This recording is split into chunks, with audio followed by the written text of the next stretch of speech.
दोस्तों, आज एक कहानी लाई हूँ जिसका नाम है बेटी की विदाई। सुर्खलाल जोड़े में सजी शशि आज दुल्हन के लिबास में किसी आकाश की अप्सरा से कम नहीं लग रही थी। उमा जी अपनी बेटी को दुल्हन के जोड़े में देखकर बार बार बलाए लिए जा रही थी कि तभी कमरे में प्रभुनाथ जी उमा जी को आवाज देते हुए आए।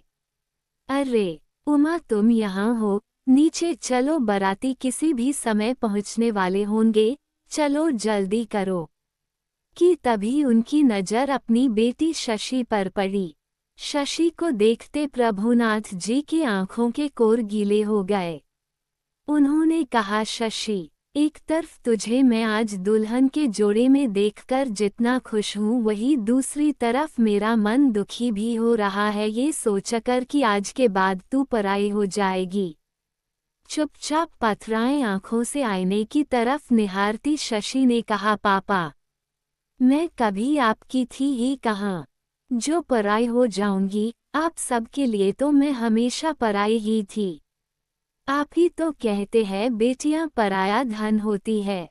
इतना सुनते प्रभुनाथ जी निरुत्तर हो गए। उन्होंने चुपचाप शशि के सिर पर हाथ रखकर उसे खुश रहने का आशीर्वाद देते हुए तेज कदमों से कमरे से बाहर निकल आए।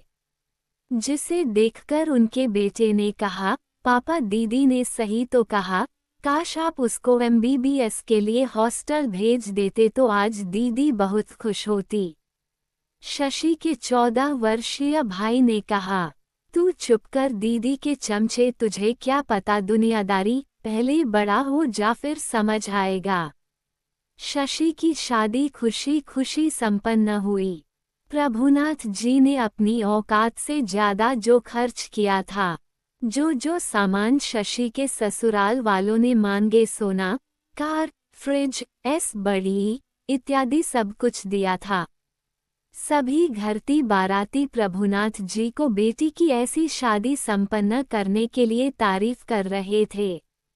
लेकिन शशि के चेहरे पर कोई खुशी नहीं थी, क्योंकि प्रभुनाथ जी ने उसका विवाह बिना उसकी मर्जी के किया था। शशि पढ़ना चाहती थी, लेकिन प्रभुनाथ जी बेटी की शादी करके बोझ से मुक्त होना चाहते थे। शादी संपन्न होने के बाद विदाई का समय आया। सब रो रहे थे, लेकिन शशि के चेहरे पर अब भी ना खुशी थी ना गम।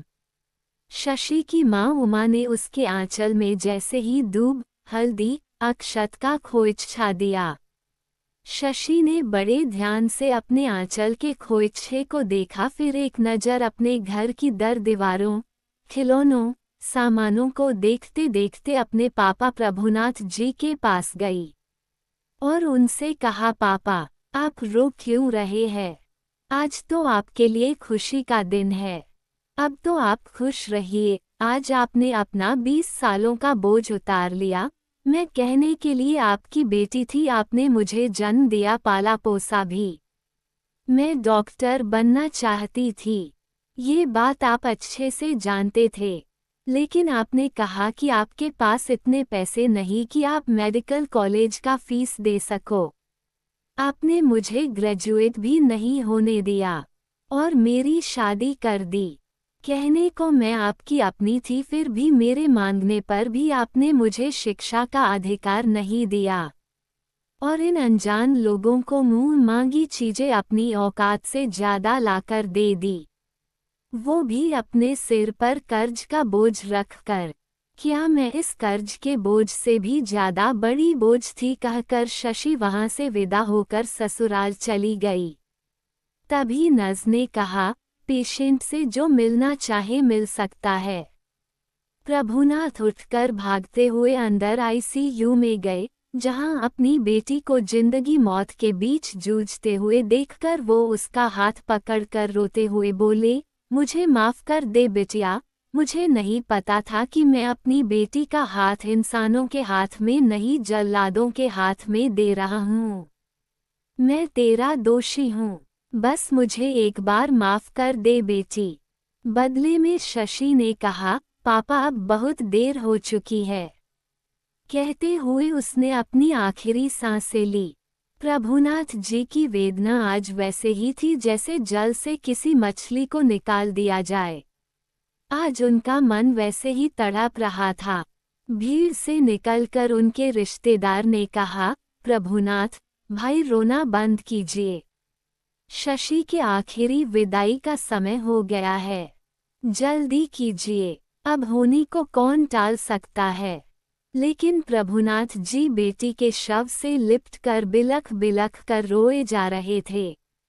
उनके कानों में अपनी बेटी के कहे आखिरी शब्द गूंज रहे थे, जिसको सोच सोच कर पछतावे के शब्द उनके मुख से निकल रहे थे। वो लगातार कहे जा रहे थे, आज ये दिन देखने से अच्छा होता कि काश उस दिन तूने पीछे मुड़कर ना देखा होता। काश तुझे मैंने पिता होने की दुहाई देकर घर छोड़ने से ना रोका होता। मैंने तेरी बात मान ली होती और तुझको पढ़ने के लिए बाहर भेज दिया होता, तो शायद आज मेरी शशि बेटी दहेज की बलि ना चढ़ती। उन दहेज के लोभियों ने दिन पर दिन अपनी मांगें बढ़ानी शुरू कर दी, जिसके न पूरा होने पर उन लोभियों ने शशि को ही दहेज की आग में जला डाला। इंस्पेक्टर ने प्रभुनाथ जी को सांत्वना देते हुए कहा, आप चिंता मत कीजिए, उनको सजा भी मिलेगी और उन लोगों को आपको मुआवजा भी देना पड़ेगा। लेकिन साहब मुझे तो सिर्फ मेरी बेटी चाहिए, प्रभुनाथ जी ने रोते हुए कहा।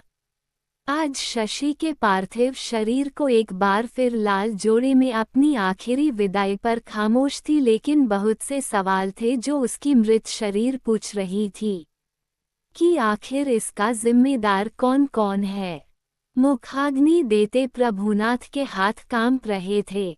आज उनके पास छाती पीटने के अलावा कुछ भी नहीं था, क्योंकि हाथ खाली थे कि तभी मूसलाधार बरसात भी होने लगी। शायद आज कायनात भी रो रही थी। दोस्तों, यह एक काल्पनिक कहानी है।